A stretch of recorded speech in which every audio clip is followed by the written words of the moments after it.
Support comes from Hughes Federal Credit Union, a local not-for-profit cooperative offering Diana Medeiros debit cards that generate support for the Tucson Wildlife Center. Details are at hughesfcu.org/MADARAS. Member NCUA. Welcome to AZPM News Daily, a wrap-up of all the day's news from Arizona Public Media. I'm Steve Jess.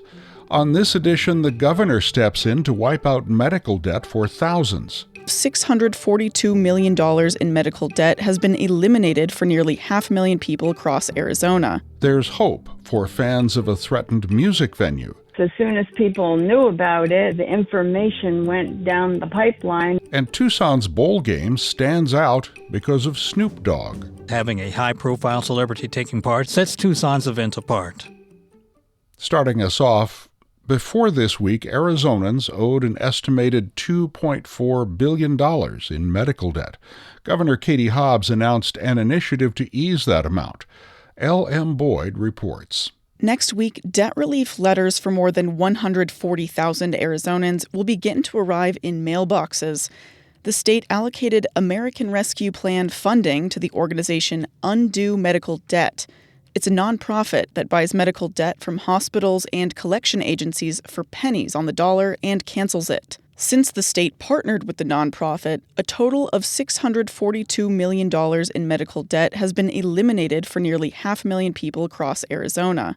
Arizonans are eligible for debt relief if they earn no more than 400% of the federal poverty level, or anyone who owes at least 5% of their annual income for outstanding medical bills.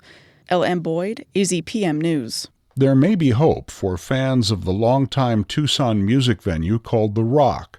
Last month, news surfaced that the Midtown spot was shutting down to make room for a new student housing complex, though the venue had not yet been sold, nor had construction plans developed past the first stages.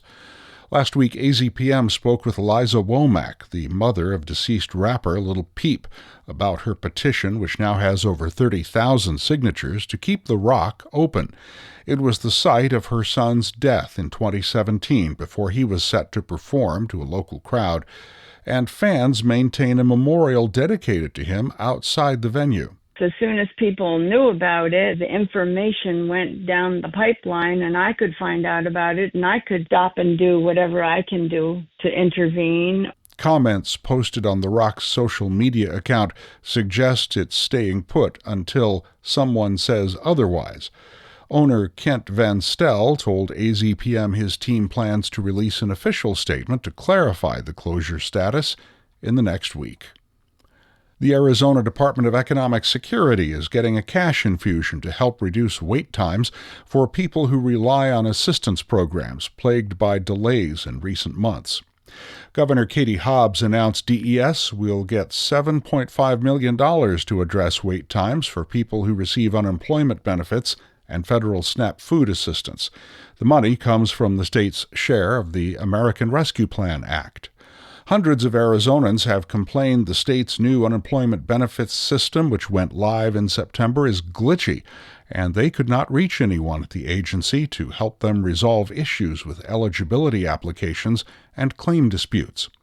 Earlier this year, Hobbs blamed the problems on federal funding cuts that led DES to lay off 5% of its staff over the summer. President Donald Trump has signed into law a measure that would provide benefits to families of firefighters, including wildland firefighters killed or disabled by certain cancers. The Honoring Our Fallen Heroes Act received bipartisan support. The reform will provide federal line-of-duty death and disability benefits, as well as education support to families of firefighters in the wake of diagnoses of a long list of cancers, including lung and bladder cancer. The one-time death or disability payment is roughly $460,000. Monthly education funding is nearly $1,600. Edward Kelly, head of the International Association of Firefighters Union, which strongly backed the legislation, called it an important benefit.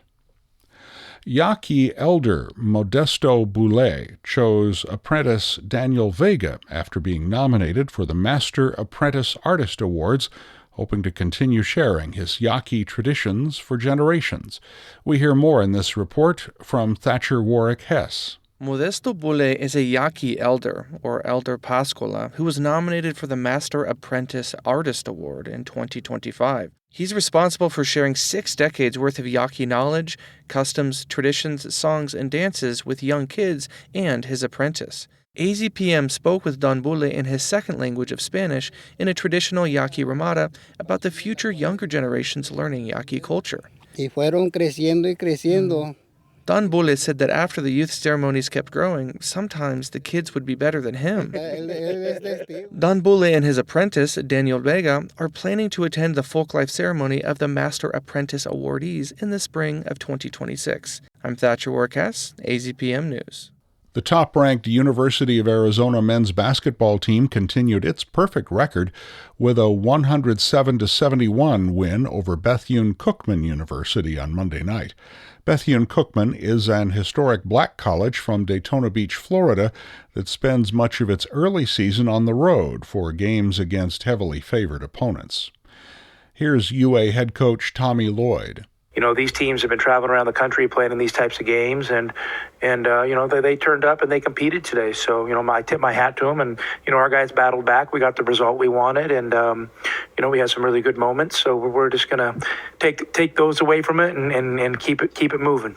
The UA women's basketball team lost to Utah 63-62 on Monday. A big second-half comeback fell short for the Wildcats. Their record falls to 9-3. Tucson hosts college football's Arizona Bowl this weekend. Tony Perkins has a preview. It's the second year for celebrity entertainer Snoop Dogg's affiliation with the event.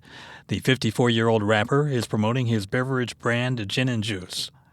Arizona Bowl spokesman Eric Rhodes explains the connection with Tucson was immediate. His team came out and actually scouted our game the year before they signed on. Didn't even make it back to the plane before they said we're in. The Arizona Bowl is one of more than 36 games that are not affiliated with the more popular college football playoff.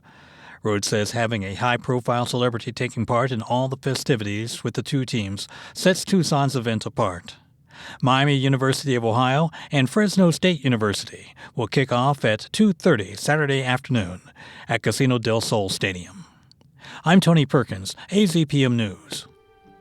And now you're caught up on the stories we've covered today at Arizona Public Media. Here's a quick program note. This podcast will take a break over the holidays, but not completely. Look for 2 special podcasts called Reflections of 2025 to drop over the next 2 Fridays. In the meantime, enjoy your holiday and stay safe so you can join us back here with more daily news on January 5th. I'm Steve Jess. Support comes from Hughes Federal Credit Union, a local not-for-profit offering debit cards by Tucson artist Diana Medeiros with designs that celebrate the Sonoran Desert. Details are at hughesfcu.org/MADARAS. Member NCUA.